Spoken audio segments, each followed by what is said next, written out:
하나님의 말씀은 마가복음 9장 2절부터 8절까지 말씀입니다.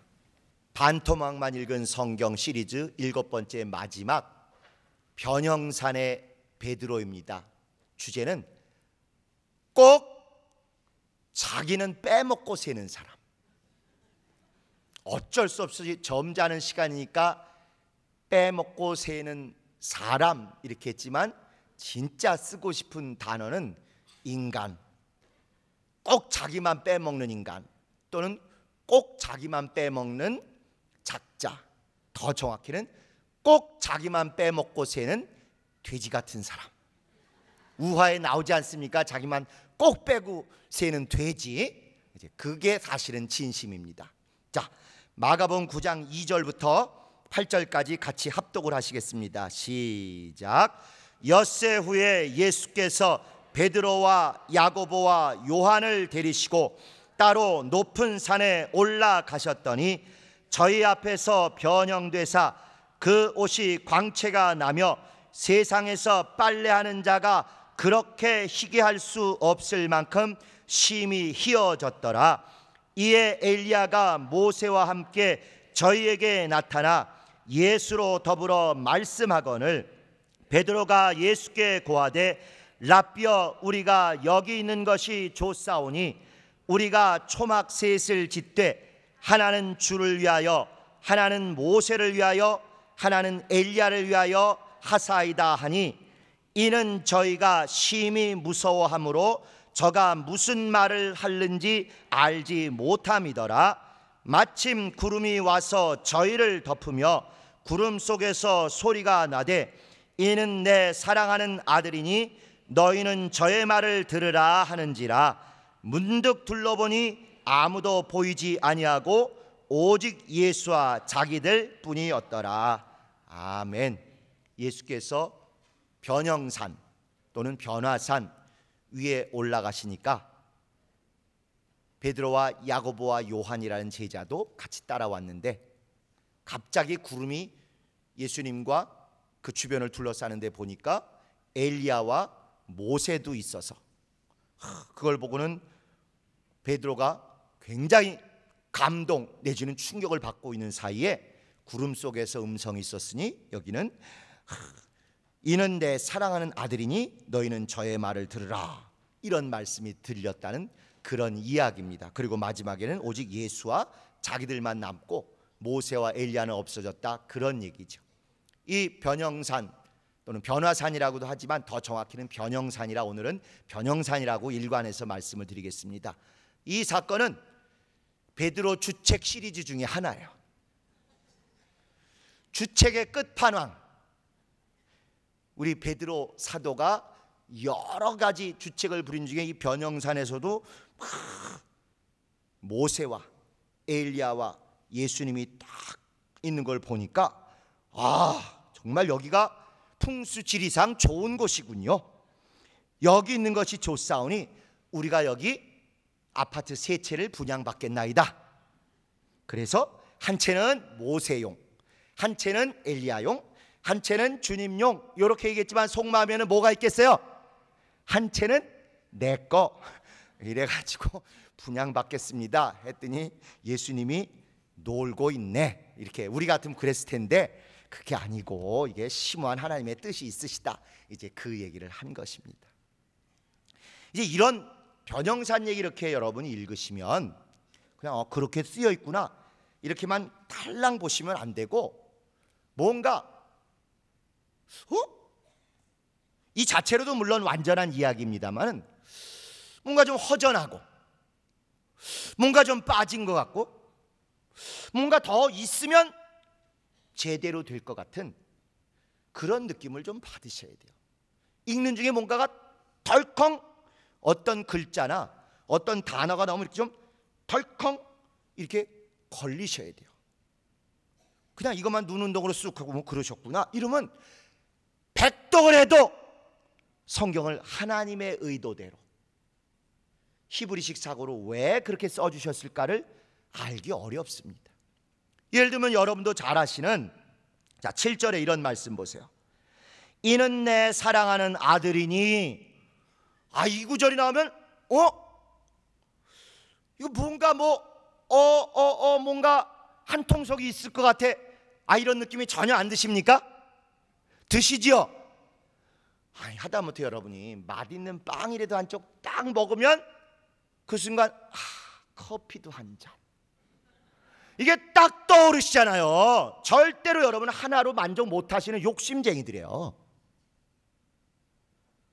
빵 누가 주면 왜 건더기만 줘? 국물은 안 주고?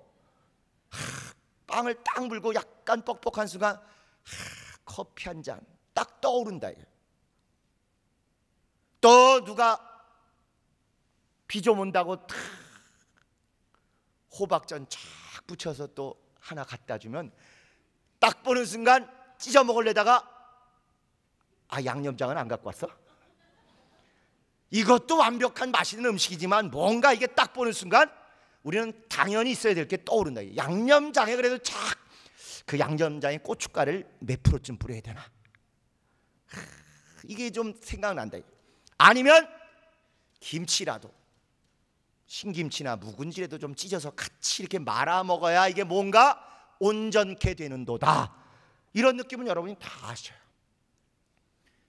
맛있는 그냥 고구마 하나 지대로 삶아서 쫙 입에 넣는 순간 뻑뻑한 가운데 제일 뭐가 생각나요?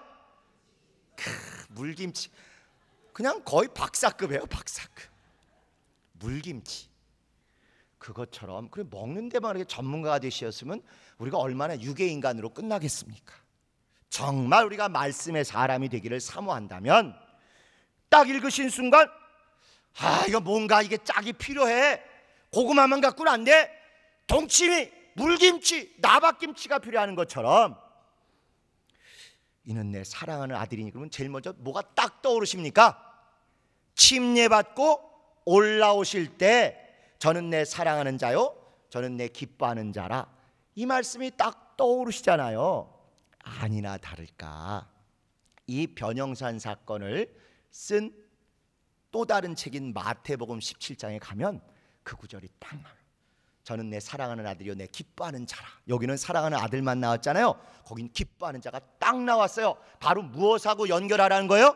침례 받으신 것과 변형산에서 이렇게 확 바꾸신 게 뭔가 짝짝꿍이 있구나. 반드시 두 토막을 같이 먹어야 다 먹은 것이구나. 이런 생각을 가지셔야 돼요. 빵하고 커피만 맨날 드실 생각하지 마시고, 부침개하고 양념장만 생각하지 마시고, 고구마와 물김치만 생각하실 것이 아니라, 하지 마시라는 뜻은 아니고 하시는데, 그건 못지않게 바로바로 어떤 구절을 읽으시면 뭔가 탁 걸려서 이거 뭐지? 그거 아니야? 하고 이렇게 자꾸 궁금하시고 넘기고 싶은 그런 마음이 드셔야 돼요. 자, 또 3절 한번 보시죠. 예수님이 변형되셨는데 그 옷이 광채가 나며 세상에서 빨래하는 자가 그렇게 희귀할 수 없을 만큼 심히 휘어졌더라. 아니 그냥 엄청 휘어졌다 이대로도 되는데, 빨래하는 자가 그렇게 희귀할 수 없을 만큼 심히 휘어졌더라. 그러면 일단 옥시크린인가 보다. 하다못해 이런 생각이라도 좀 떠올라야 되지 않겠습니까? 아니면 요한계시록에 보니까 빛나고 흰 세마포 얘기 나오니까 혹시 그건가? 이런 생각이 좀 떠오르셔야 되는 거 아니에요? 맨날 물김치만 떠오르시면 다 합니까? 떠오르셔야 돼요. 말씀에 그만큼 좀 민감하시고 말씀의 호기심이 좀 넘치실 필요가 있어요. 그런데 그냥 쉬고 빛나더라 이래도 되는데 굳이 뭐라고 돼 있어요? 손빨래로. 손은 없나? 그때는 세탁기가 없었으니까 손이겠죠. 빨래하는 자가 그렇게 할 수 없을 만큼이다. 그러면 뭔가 굳이 안 써도 되는 빨래자가 들어갔으면 한번 이게 왜 그럴까 물으셔야 되는 거 아닙니까? 그래도 젊은 사람들은, 또 여러분도 마찬가지지만 이럴 때 우리 성락교회 사이트에 들어가셔 보면 성경을 찾는 프로그램이 있어요. 거기 가서 빨래 이렇게 딱 치시면 창세기부터 계시록까지 빨래라는 단어가 들어간 게 다 나와요. 그러면 그 중에 이게 그거구나. 우리가 성경을 많이 읽어서 그냥 탁 떠오르면 좋지만 그거 그렇게 대단한 거 아닙니다. 노력하면 되는 거예요. 딱 치시면 어디가 나오느냐. 여기다 손을 딱 넣으시고 우리 출애굽기 19장 한번 가보시죠.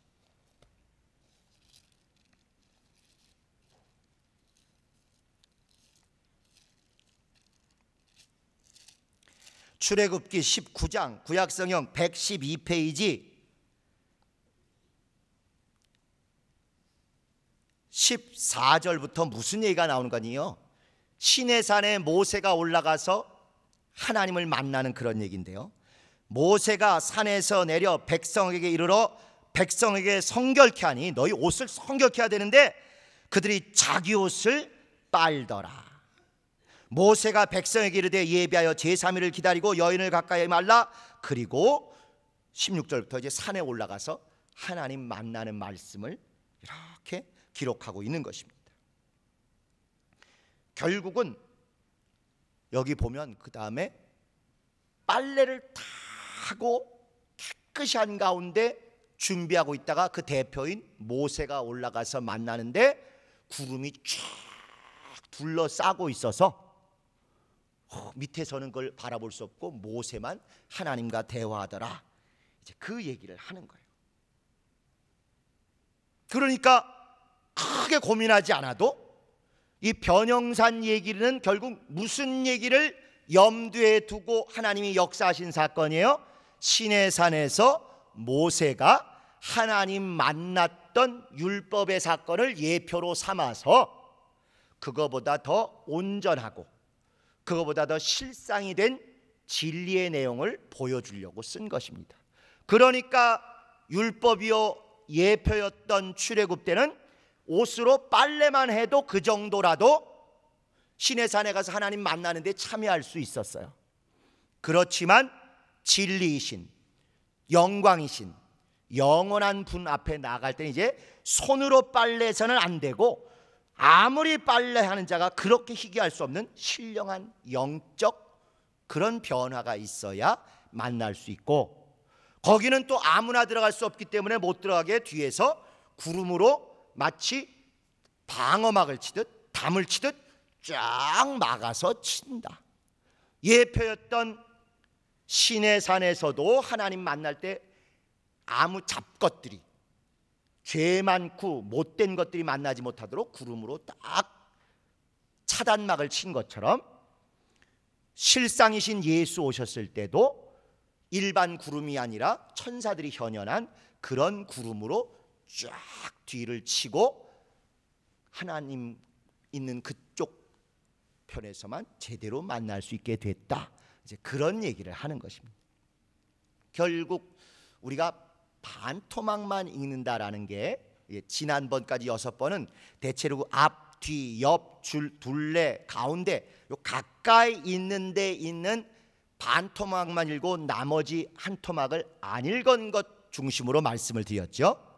오늘 이제 마지막 그리고 이 시리즈가 끝난 다음에도 여러분이 진짜 이제 자발적으로 노력하셔서 하기를 원하는 건 진짜 제일 중요한 반토막만 읽고 반토막은 안 읽은 성경이라는 건 무슨 뜻이냐? 결국 신약을 읽으면서 거기서 구약의 예표가 전혀 안 떠오르면 우린 반토막만 읽고 끝난 것입니다. 뻑뻑한 고구마만 잔뜩 드신 거예요. 부침개만 꾸역꾸역 먹지 그 양념장에 팍 찍어가지고 넣질 못한 거예요. 또 구약을 읽으실 때에도 구약만 읽고 끝나면 반토막입니다. 양념장만 먹은 거예요. 찍어 먹는 전이 없었어요. 물김치는 있었는데 건더기가 빠진 거예요. 구약을 읽으실 때도 반드시 예수께서 이렇게 이루셨구나, 제자들이 이렇게 체험했구나, 이걸 사도 바울이 이런 식으로 자세히 설명해서 풀어줬구나, 이걸 꼭 아셔야 여러분은 온 토막 한 토막 다 성경을 통째로 드시는데 성공하게 되시는 것이죠. 자, 그런데 그거보다 더 안타까운 것이 있습니다. 자, 오늘 읽은 데만 해도 제가 신학생이나 교인들에게 한번 물어보기를, 야, 이 변형산에 등장인물이 몇 명이냐? 누구냐 그러면 하나같이 예수님, 모세, 엘리야, 꼭 요 셋만 얘기한다. 셋만. 있는 그대로 보질 않고 들은 풍월로 그저 선입견 가지고 본다 이거예요. 여러분, 비록 인물이라는 단어가 혹시 거슬지 못한 말꼬리 잡기 하실 필요 없고, 여기 제일 중요한 등장인물 일단 하나님의 하나님, 너희는 저의 말을 들으라 이렇게 하셨잖아요. 하나님이 제일 중요한 인물이에요. 그리고 눈에 보이는 모세, 엘리야, 그리고 예수님이 계신 것이죠. 그런데 그것만이 아니라 또 베드로를 비롯한 제자들이 있는 거예요. 제자들. 야고보와 요한도 저 밑에 있지만 그래도 그 가까이 간 베드로가 있습니다. 그래서 하나님은 여기저기 다 있으시니까 일단 하나님 제껴놓고라도 실제로 그 한 공간에 지금 등장인물 하면 셋이 아니라 넷으로 보셔야 돼요. 넷. 모세와 엘리야, 예수님과 베드로, 이게 넷으로 보셔야 돼요. 그럼 왜 넷으로 봐야 하냐? 네 마음이냐? 아니고, 요것의 예표인 구약에 아까 보신 시내산에서 하나님이 이렇게 내려오시고 사람들이 올라가서 구름으로 쫙 차단된, 그 무슨 김정은하고 저 트럼프 대통령하고 만나는 데가 외딴 섬이고 수풀이 딱 가로막혀 있어 뭐 하는지 모른다며 그 안에서. 그렇게 만나는 그 공간에도 딱 네 등장인물이 나오는 것입니다. 우선 여호와 하나님이 내려오셔요. 그리고 나서 모세, 아론, 나답, 아비후, 결국 제사장 계층, 그리고 여호수아, 그리고 이름을 대지한 장로님들, 이렇게 네 부류가 나옵니다. 물론 어떨 때는 셋만 등장할 때도 있어요. 그런데 요 변형사는 한 번 딱 있지만 시내산에 모세가 올라가서 만난 것은 여러분이 그냥 막 읽으시느라고 혹시 잘 모르실지 모르지만 아주 꼼꼼하게 연구한 그 신학자들이 밝혀낸 바에 의하면 7번을 올라가고 내려가고 한 사건입니다. 하루아침에 다 보고 온 게 아니라 수많은 율법과 장막에 대한 계시를 한 번에 다 외운 게 아니라 7번 올라가서 받고 내려오고 올라가고 내려오고 7번을 왔다 갔다 해요. 그래서 그때 같이 오르락내리락 한 사람이 조금 한 서너 군데에서 차이가 있지만 결국 이렇게 네 인물입니다. 왜 굳이 10번도 아니고 3번도 아니고 7번이냐? 바로 천지창조가 7날에 의해서 온전히 완성이 된 것처럼 천지창조보다 더 중요한 하나님의 백성인 이스라엘을 율법으로 낳았다. 우리는 복음으로 난 자녀 아닙니까?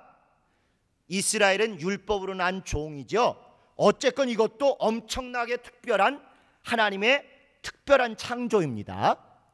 그래서 천지를 만물을 지을 때도 7날에 걸쳐서 지으셔서 완성하신 것처럼 구약의 가장 소중한 하나님의 백성인 이스라엘을 영적으로, 율법이라도 영적으로 창조하기 위해서 일부러 시내산에 7번 올라갔다 내려갔다 한 걸 써 놓으신 것입니다. 그럴 때 역시 하나님, 여호와 하나님이 있지만 모세, 아론과 제사장들, 여호수아, 그리고 장로들, 이게 꼭 네 부류를 중요하게 써 놨어요. 그래서 시내산에서 하나님이 내려오시고 사람들이 올라가서 만난 이 사건이나 변형산에서 하나님이 내려오시고 사람들이 올라가서 만난 이 사건이나 똑같이 구름으로 차단된 그 안쪽, 그 위쪽 하나님의 공간에서 이루어진 일이 돼 등장인물이 하나님 빼고 네 사람이어야만 되는 분명한 이유가 있다는 것이죠. 아까 말씀드린 대로 반토막만 읽은 성경에 우리가 제일 제대로 못 읽은, 못 먹은 성경이 신약만 달랑 읽고 그거의 짝을 이루고 예표가 되는 구약을 전혀 모르고 지나갔던 것처럼 구약을 읽고 신약까지 연결되지 못한 것 역시 반토막이지만, 이거보다 성락교인들 또는 베레아 성경 공부를 한 베레아 사람들이 더 애통하고 더 억울한 건 뭐냐? 결국 4분의 1 토막만 먹고 4분의 3 토막은 꿈도 꾸지 못하고 굶고 살아온 것입니다. 여러분은 성경 공부에서 성경은 네 단원으로 이루어져 있다, 이런 걸 배운 기억들이 다 있으시죠? 오리발 안 통합니다. 다 있으셔요. 그래서 구약에는 율법이라는 모세오경과 예언서가 있고, 신약에는 복음서, 사복음서와 또 그 다음에 서신서라고는 나머지가 있다, 이런 거 배우셨잖아요. 근데 거듭거듭 베리아 성경 공부가 껍데기뿐이고 알아야 할 것의 100분의 1도 안 된다는 이유는 뭐냐?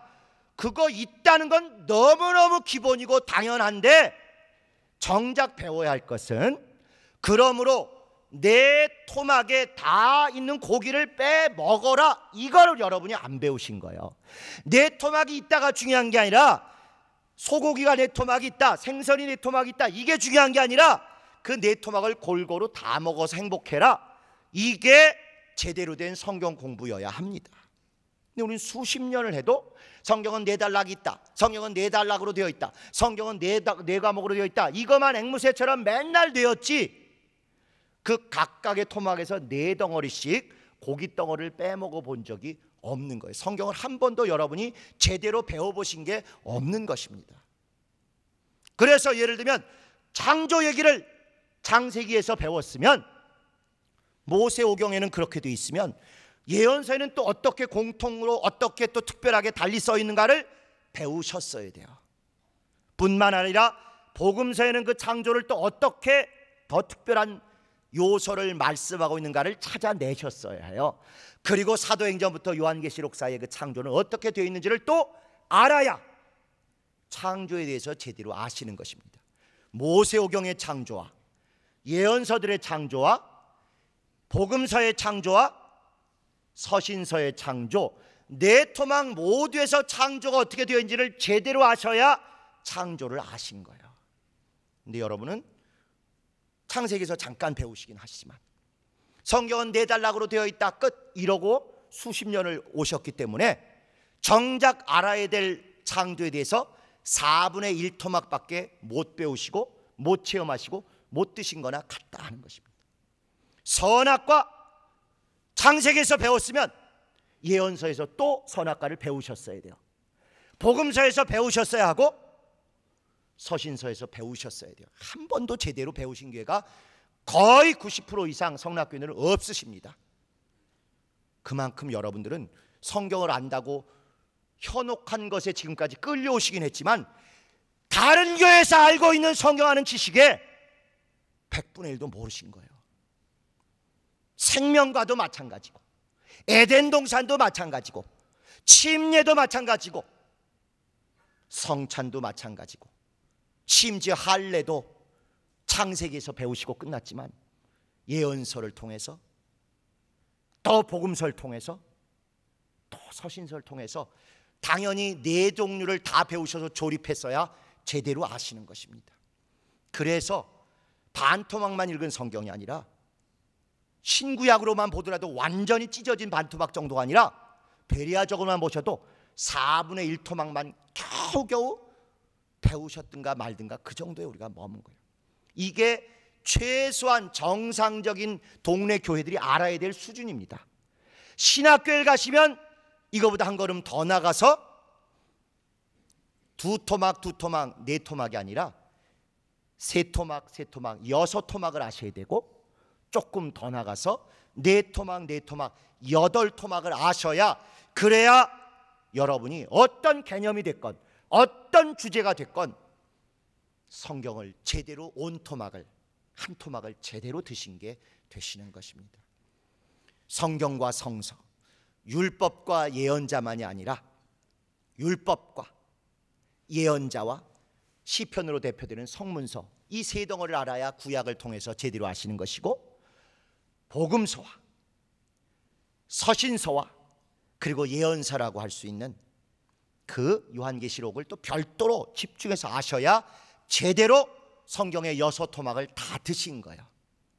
또 그게 되면 한 걸음 더 나가서 성경의 율법과 역사서와 시가서와 예언사라는 네 토막을 다 아셔야 구약의 네 토막을 다 드신 게 되는 것이고, 신약의 복음서와 역사서라는 사도행전과 서신서와 예언서라는 계시록까지 다 하셔서 이 네 토막을 다 드셔야 성경 안에 있는 그 고깃덩어리를 제대로 다 드신 것이고, 이게 다 8토막이 합쳐져야 어떤 한 주제에 대해서 성경을 제대로 아시게 되는 것이에요.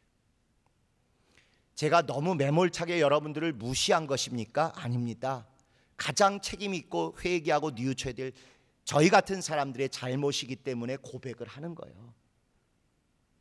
수십 년을 성경 열심히 담기 운동한다고 우리가 왔지만 성경의 기본 중에 기본인 100분의 1도 안 되는 이것조차도 우리가 접하지 못하고 성경 세계에서 제일 잘한다는 현혹에 속아서 여기까지 온 것입니다.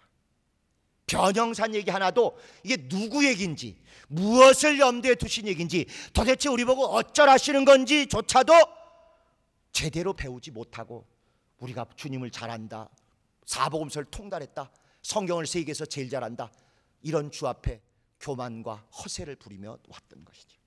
그러나 주께서 우리에게 기회를 주셨고, 진짜 좀 좋은 의미로 늦게 배운 도둑질이 무섭다고 열심히 사모하고 성경 파고 상고하고 모여서 나누면, 특별히 큐티를 통해서 이렇게 성경 보는 법을 여러분이 배우시면 쭉쭉쭉쭉 성경을 먹는 즐거움이 막 생수가 뽑혀 올라오고, 또 고깃덩어리가 씹히고 진짜 아주 폭포수와 같은 은혜가 넘치는 그런 생활을 하실 수 있는 것입니다. 자, 이제 여기 딱 가서 보시면은 변형산에 네 인물이 나온다 그랬어요. 모세와 엘리야와 예수와 또 베드로. 베드로를 절대 빼시면 우리는 사람이 아니라 뭐가 된다고요? 돼지 새끼가 되는 거예요. 꼭 자기를 빼고 세는 그 돼지, 우화에 나온 돼지 새끼처럼, 아니 이건 좀 표현이 뭐하니까 새끼 돼지처럼, 이게 똑같은 것도 아다르고 어다르다고 돼지 새끼 이러시면 안 돼요. 새끼 돼지. 개 새끼 그러시면 안 되고 새끼 개. 자, 꼭 베드로가 있었다는 걸 여러분이 아셔야 됩니다. 이거는 그냥 몰라도 되는데 알면 조금 더 좋다가 전혀 아니에요. 베드로가 있는 걸 모르시면 절망입니다. 절망. 자, 이렇게 인물로 보면 모세, 엘리야, 예수, 베드로. 말씀으로 보면 바로 이것이 모세오경을 대표하는 모세, 선지자 또는 선지서를 대표하는, 예언서를 대표하는 엘리야, 그리고 사복음서를 대표하는 예수, 그 다음에 신약의 네 단원 중에 네 번째인 서신서를 대표하는 베드로. 그래서 꼭 이 네 인물이 있어야 되는 것입니다. 베드로가 있어도 그만 없어도 그만이 아니에요. 성경이 우선 기본적으로 최소한 네 덩어리로 있다는 걸 아는 것처럼, 그러면 당연히 율법 대표하는 모세오경을 대표하는 모세가 있어야 되는 것이고, 예언서를 대표하는 엘리야가 있어야 되는 것이고, 복음서를 대표하는 예수님이 계셔야 되는 것이고, 나머지 서신서들 사람들을 다 대표하는 베드로가 있어야 되는 거예요. 인물로 보면 이렇지만 또 책으로 보면 이렇지만, 말씀이라는 면에서 한번 봅시다. 말씀. 크게 보면 우리가 율법과 복음 이러지요. 그거는 교회 처음 와서 배우실 때나 그렇게 하시는 것이고요. 이제 더 구약은 구약과 신약 두 덩어리로 나눌 때는 율법과 복음이지만, 이제 초등학생이 아니고 고등학생 또는 대학생이 돼서 두 덩어리가 아니라 네 덩어리로 나누시면, 모세는 모세가 전하는 말씀은 율법, 엘리야를 비롯한 예언자들이 전하는 말씀의 형태는 예언, 예수님이 전하는 말씀의 형태는 진리, 베드로로 대표되는 제자들이 전하는 말씀은 증거. 또 죄송한 말씀 드릴게요. 여러분을 무시해서가 아니라 이 중에 여러분이 모르는 단어 하나도 없습니다. 근데 한 번도 정신 차리고 이렇게 꼼꼼하게 따져본 적도, 전해본 적도, 배워본 적도 없으신 거예요, 여러분이. 그만큼 우리가 말씀 앞에 게으르게 살았다는 증거입니다. 율법과 복음, 율법과 복음, 율법과 복음 이런 식으로만 수십 년을 앵무새가 생각 없이 뇌까리듯 그렇게 해오신 거예요. 크게 보면 구약의 율법, 신약의 복음이지만 더 엄밀하게 나눠서 보면 구약 중에도 앞덩어리인 모세가 전한 말씀은 율법, 엘리야로 대표되는 나머지 예언자들이 전한 말씀의 형태는 예언, 예수님의 입에서 직접 전하신 말씀의 형태는 진리, 제자들이 성령 받고 나가서 막 퍼부어낸 말씀의 종류는 증거. 이렇게 반드시 율법과 예언이 있어야 되고 진리와 진리를 퍼나르는 우리의 증거가 있어야 온전히 하나님의 말씀과 사역이 완성이 되는 것이죠. 그렇기 때문에 변형산에 세 분이 계시다 이렇게 하면 끝장이고, 베드로가 있었다는 걸 반드시 여러분들이 기억하셔야 돼요. 자, 그러면 아니 모세 말고 아브라함이 나오면 안 됩니까? 아브라함이 위대해요? 모세가 위대해요? 지들끼리 싸워봐야 알겠지만, 아니 예수님을 아브라함과 다윗의 자손이라고 그러셨잖아요. 엘리야 대신 다윗 나오면 안 돼? 다윗도 예언자라고 한 적도 있는데. 그런 의무를 전혀 안 가지시잖아요. 여러분은 워낙 순종하시니까 성경 본문 있으면 그냥 그러려니 하고 넘어가시, 한 번도 그런 궁금증을 안 가지시잖아요. 왜? 모세와 엘리야 나오는 건 알겠다 이제. 율법 대표, 예언 대표. 근데 왜 더 위대한 아브라함이나 다윗이나 예언자 중에 엘리야가 위대해요? 사무엘이 위대해요? 잘 모를 때 몇 번이라고요? 사무엘이 더 예언자의 대표입니다. 사무엘 안 나오잖아요. 그런 의문을 자꾸 가지셔야 돼요. 그게 성경을 먹는 방법입니다. 이유는 여기 등장하신, 앞에 등장하신 세 분은 시체가 없어요. 무덤이 없는 양반들이에요. 기억하시죠? 모세 분명히 느보산에서 죽기는 죽었어요.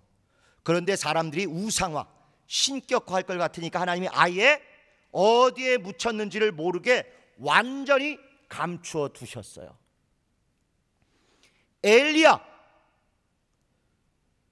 엘리사가 죽으라고 쫓아다녔는데 그냥 호련히 회리바람으로 불말과 불병거 가운데 확 들려 올라가서 시체가 없어요. 굳이 유품 뭐 하나 남았죠? 냄새 퍽퍽 나는 겉옷, 망토 하나 남은 겁니다. 예수님 분명히 잠깐 들어갔다 나오신 무덤은 있지만 부활하셔서 구름 가운데 승천하셔가지고 전혀 이 땅에 시체가 없습니다. 이 공통점이 있기 때문에 더 위대한 아브라함이 나올 수도 있고 아예 아담이 나올 수도 있는데도 모세가 나오는 것이고,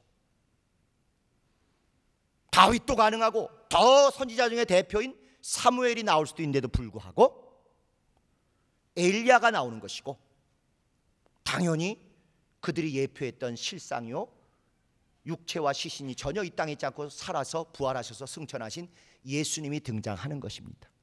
그러면 얼떨결이지만 하나님이 빼놓지 않으시고 여기 딱 끼워주셨어요. 8절에 보시면 오직 예수님뿐이더라 이렇게 돼 있죠. 그렇게 돼 있어요? 어떻게 돼 있습니까? 8절 끝에 오직 예수와 자기들 뿐이었더라 당당히 있는 것입니다. 베드로 있어요 여기.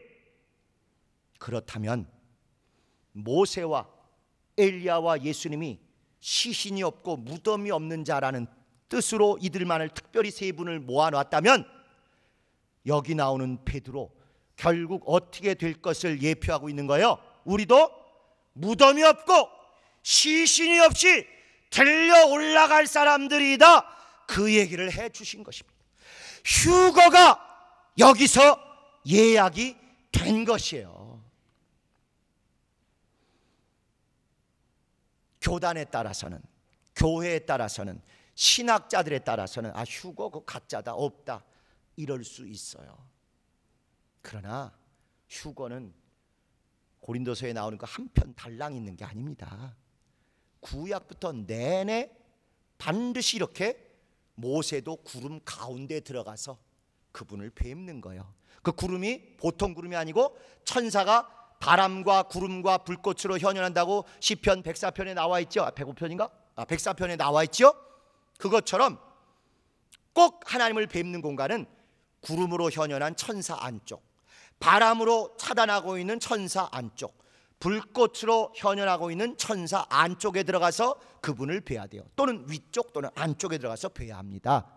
그래서 모세도 시내산에서 그 안에 위에 들어가서 천사로 차단된 가운데 하나님을 뵌 거예요. 그리고 시신을 이 땅에 두지 않으신 것입니다.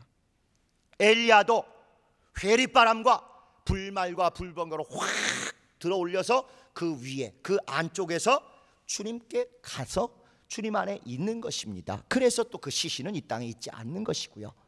예수님도 얼마든지 그냥 쑥 올라가실 수 있어요. 그런데도 불구하고 꼭 우리 보는 데서 구름에 들리워 올라가셨고 오실 때도 구름을 타고 오신다는 게 그분이 무슨 손오공이십니까? 꼭 구름을 타게? 그냥 이런 구름이 아니라 천사들로 옹의를 받고 천사의 옹의 가운데 천사 안쪽에 천사 위쪽에 하나님의 공간에 계시다는 뜻을 보여주시려고 그렇게 구름 위로 들려 올라가시고 구름 위에서 들려서 타고 내려오신다 이렇게 한 것입니다. 이 앞에 것들도 믿는다면 당연히 우리가 주님에게 갈 때 천사가 현현한 구름 위에 휴거로 올라가서 주님을 뵙는다. 잠깐 내려와서 할 일이 있긴 하지만 결국은 구름 위에서 또는 구름 안에서 들림받아 주님을 뵙는다 하는 휴거의 예약이 여기서 확정이 된 것입니다. 그런데 돼지 새끼 아니 새끼 돼지 마냥 베드로 얘기는 안 하고 베드로는 안 보이고 모세와 엘리야와 예수님만 계신다면 우리는 휴거가 아니라 이 땅에서 뒹굴다가 고통받다 끝나는 것이에요.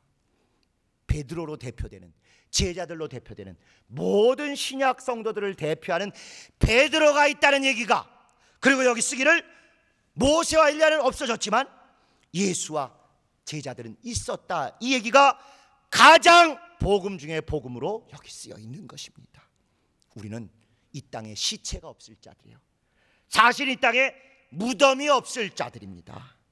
정말 천사들의 옹의 가운데 순식간에 구름 위로 들림받아서 영원한 하늘 영광에 들어갈 자들이에요. 그런데 만약에 설교는 그렇게 하고 자기를 위해서 특별히 무덤을 크게 만들거나 딴 데 별도의 공간을 마련해 놓는 것은 성경도 모르고 믿음도 모르고 진리에 어떻게 살아야 되는지를 전혀 모르는 게 되는 것이죠. 아무리 휴거를 말했다고 휴거를 믿는 게 아닙니다. 성경을 알고 성경대로 살 때 그가 성경을 제대로 알았다, 제대로 먹었다, 제대로 체험했다, 이렇게 말씀할 수 있는 것이죠. 우리 성락교인들은 휴거가 가능할까요, 못할까요? 우선 불행 중 다행히로 몸무게는 상관없죠. 우리 성락교인들 휴거할 수 있을까요, 없을까요? 개혁 전에는 불가능했었다는 게 요즘 생각입니다. 우리가 말씀대로 성경대로 산 게 아니었으니까. 물론 진심을 다해서 헌신하고 수고한 건 맞지만 분명히 성경 말씀에 합당하게 살아왔지 않았다는 것을 뒤늦게 보고 우리가 애통하며 회개하며 죽자 살자 새 출발하는 거 아니겠습니까? 이제 돌이키고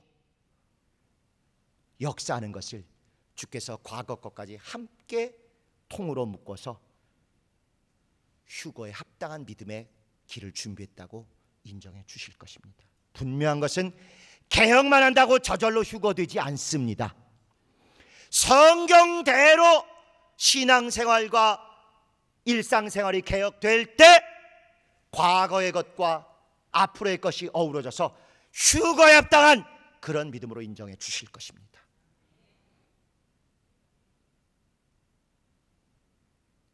성경과 개혁이 어우러져야 휴거가 되는 것이지, 과거처럼 성경대로 산답시고 제대로 살지 못했으면 그것도 휴거의 불합격일 것이고, 개혁한답시고 열심히 하지만 다시 성경 말씀이나 성령 역사하고는 무관하게 우리 의로, 우리의 정의감으로 이렇게만 하면 이거 역시 휴거의 보장이 아닙니다. 반드시 성경과 개혁이 하나 되어야 하고, 말씀과 성령이 함께 역사하는 일들을 해야 휴거에 합당한, 변형산에서 예약된 휴거에 합당한 그런 영광에 우리가 이를 수 있습니다. 그래서 우리 영혼과 이웃의 영혼을 건지는 진리의 문제와 우리가 성도답게 제대로 살고 이웃을 제대로 돌보는 윤리의 문제가 역시 합해져야 온전한 휴거에 이르게 되는 것이지요. 말씀대로, 그것도 구약과 신약 두 토막, 율법과 선지자, 복음과 서신서, 또는 율법과 예언, 진리와 증거라는 네 토막이 다 어우러져야 제대로 우리가 말씀에 합당한 휴거에 이를 것입니다. 말씀과 성령이 하나 되어 온전히 휴거에 이를 것이고, 신앙과 생활이 일치해야 제대로 휴거에 이를 것이고, 교회 생활과 사회 생활이 하나 되어 온전한 휴거에 이를 것이고, 열심을 다한 그동안의 헌신과 개혁의 열정이 제대로 신앙에서 맞아 떨어져야 휴거에 이를 것이고, 진리와 윤리가 온전히 하나 되어야 휴거에 이를 것이고, 결국 구령과 구제가 제대로 어우러져야 휴거에 이를 것이고, 선교와 섬김이 온전히 이루어져야 그래야 휴거에 이를 것입니다. 어떤 분이 가끔 이런 걸 질문하더라고요. 우리의 개혁의 완성이 뭡니까? 어떻게 돼야 개혁이 다 됐다고 할 수 있습니까?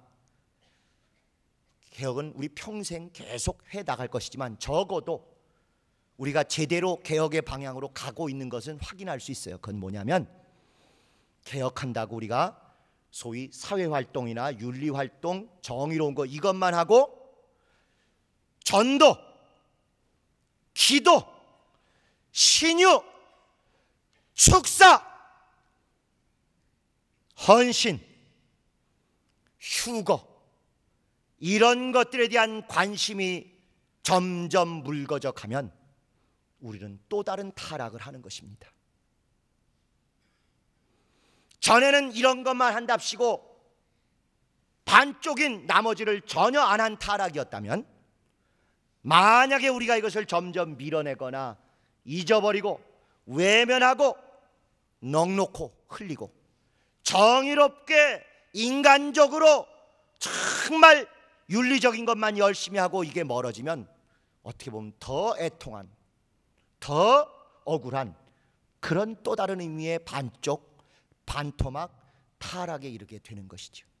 우리가 진정으로 예전보다 더 성경을 잘 알고 성령에 더 이끌리고 진리와 윤리가 하나 된, 구령과 구제가 하나 된 그런 성경적이고 성령적인 개혁에 가고 있는 걸 확인하는 비결은 축사를 열심히 하시느냐 안 하시느냐 거기에 달려 있습니다. 금요 철야 기도로 대표되는 기도에 예전보다 더 성숙한 마음으로 더 열정을 다해서 모이는 모습이 계속되면 우리는 진리의 바로선 개혁을 하는 것이지요.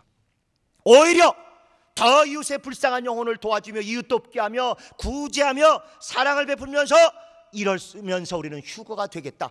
휴거와 재림과 영광과 면류관, 이걸 제대로 바라보신다면 우리는 온전한 개혁, 온전한 신앙, 온전한 헌신, 완성된 믿음에 성공하게 되실 것입니다.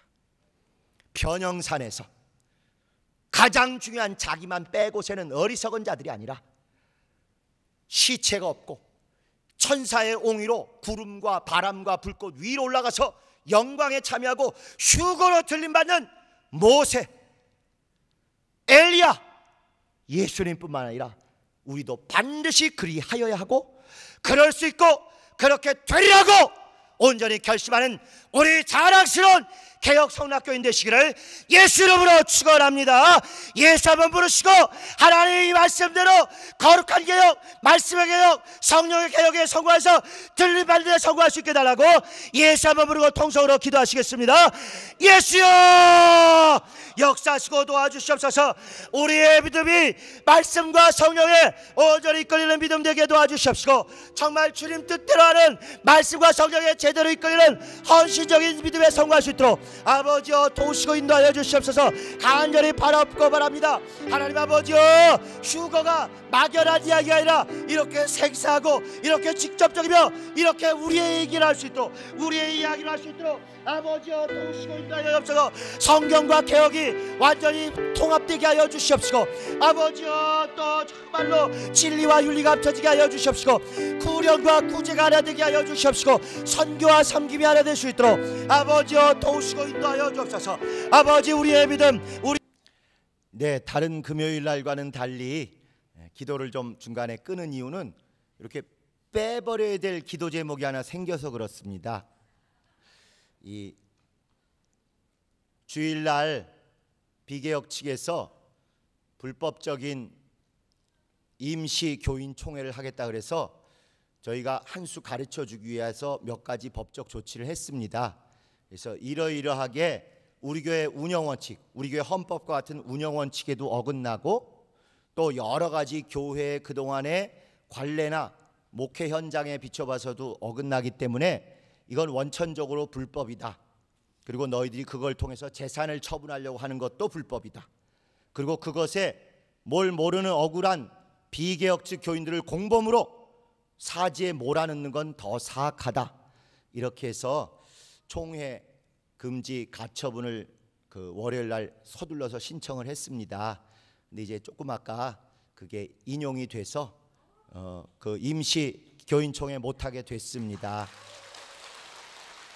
그러니까 너무 불법의 양상이 확연해서 불과 월요일 저녁에 내고 어저께 양쪽에서 잠깐 만나고 또 그 사이에 서면이 2번씩이나 막 시간 다퉈서 이렇게 낸 결과 오늘 철야 다시는 시작하기 전에 이제 결정이 났습니다. 쉬운 결정이었어요.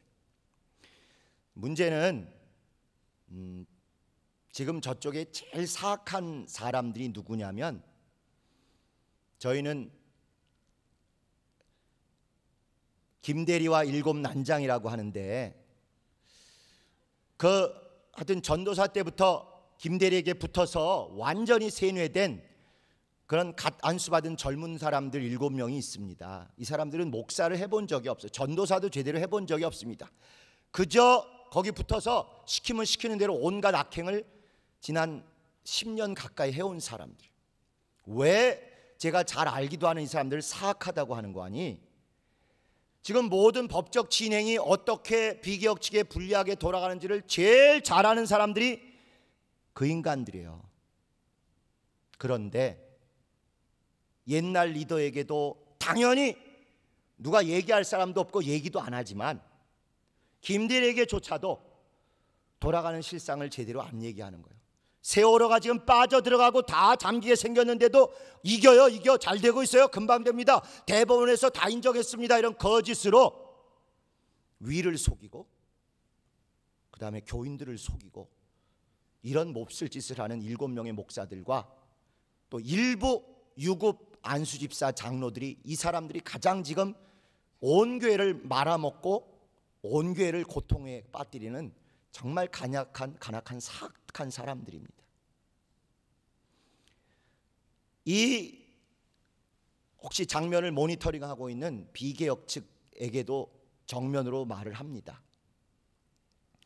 7월 중에 오늘 이렇게 쉽게 불법적인 임시 교인총회가 봉쇄되고 원천 봉쇄돼서 앞으로 교인총회도 또 재산 처분도 원천적으로 불가능한 게 확증됐습니다. 7월 중에 김대리 직무정지 됩니다. 8월 중에 옛날에 불법적으로 휘둘렀던 옛사람 법정 구속됩니다. 7월 중에 김대리 직무정지 되면 변호사와 함께 모든 교회 사무 저희가 접수해서 불법한 사람들 다 합당하게 처리하기 시작합니다. 그 전에 마지막으로 비개혁 측에 계신 안수 집사님들, 장로님들께 진정으로 호소합니다. 여러분들을 교인 총회로 끌어들이고 교회 사채 이자 줄 테니까 돈 내라 그러고 담보 잡혀서 은행에서 대출받게 해달라 그러고 이거 하시면 절대 안 됩니다. 김대리 직무정지된 다음에는 저희도 그걸 도와드릴 수 없고 돌려드릴 수 없게 됩니다. 불법적인 수신행위, 불법적인 임대차 관계라서, 금전대차 관계라서 고스란히 여러분 재산 그냥 날라갑니다. 그러니까 제발 더 늦기 전에 사채로 비개혁 측에 넣으셨던 분들 마지막 호소고 목사로서 드릴 수 있는 마지막 사랑의 표현이니까 빨리 빼세요. 정말입니다. 예전에 교회 어려울 때 어쩔 수 없이 하신 분들이야 어떻게 해서든 저희가 힘을 내겠습니다마는 사태가 이렇게 되었고 불법적인 게 눈앞에서 벌어지는데도 여전히 속아서 또는 알면서도 거기 함께 하신 분들은 저희가 법적으로도 더 이상 도울 수가 없습니다. 빨리 사채나 담보 빼세요. 그리고 여러분들을 불법에 동참시키려고 하고 사지에 몰아넣으려고 하는 그 7 난장이와 김대리, 여러분의 교회를 여러분이 지키기 위해서 내보내세요. 그들이 교회의 주인이 아닙니다. 성령이 세운 사람 전혀 아닙니다. 여러분과 여러분 후손이 하나님 앞에서 진심을 다하여 생명과 은혜로 살아야 될 여러분의 삶의 피고 살이 신길본당이고 신도림 센터입니다. 비개혁 측에 계신 안수 집사님, 장로님, 지금까지는 어떤 일이 있었건 여러분의 교회를 여러분이 제대로 지키기 위해서 김대리와 7 난장이의 속임수 거절하시고 내모세요. 지금 세월호 침몰하는 거나 못지않게 더 안타깝게 센터 쪽에 있는 분들 함께 개미지옥 같은 데 빠지시기 직전입니다. 오늘 보신 것처럼 더 이상 여러분들이 아무리 세종의 도움을 받고 이래도 안 됩니다. 김대리와 7 난장이 내보내시고 사채 넣으신 거 빼시고 정말 교회를 제대로 여러분의 교회로 지키기 위해서 이제 개혁 측에 계신 안수 집사님, 장로님, 권사님들을 만나셔서 다 같이 교회를 지키고 살리기 위한 준비를 하셔야 됩니다. 다시 한번 말씀드립니다. 앞으로 모든 그런 불법적인 교인총회나 또 몇 명 모여서 하는 불법적인 무슨 사무처리 소위원회 그거 다 불가능하고 참여한 분들 법적 제지를 받습니다. 7월이 되면 김대리 직무정 이 모든 불법들을 다 행했기 때문에 임시 사무처리권자인 김대리 7월이면 직무정지됩니다. 8월 말이면 옛날 사람 100억 넘는 범죄 수익 때문에 유죄받고 법정 구속됩니다. 그 지경이 돼서 완전히 폭풍과 쓰나미가 지나가는데 허우적대지 마시고 지금 마지막 기회니까 진정으로 여러분의 헌신, 여러분의 충성, 여러분의 진실 아시는 주님 앞에 회개하시고 부당한 금전 다 원위치로 돌리시고 부당한 사람들 내보내세요. 안수 집사님들과 장로님, 권사님으로 대표되는 비개혁 측에 그래도 교회를 과거를 알고 교회의 미래를 고민하시는 분들이 부당한 그 몇몇 사람에 더 이상 노란하지 않으셔야 합니다. 우리 시간 밉고 속상하고 그렇지만 저쪽에 그래도 우리가 함께 20년, 30년, 40년을 헌신하신 안수 집사님들, 장로님들, 권사님들이 좀 하나님이 정신 차릴 수 있게 해주셔서 악한 사람 내보내고 그들이 교회를 마지막 기회에 지켜서 온전히 우리가 하나 될 수 있게 해달라고 같이 기도하시고, 계속해서 병자를 위해서 또 기도하시겠습니다. 짧은 시간이지만 힘을 다하여 같이 기도하시겠습니다.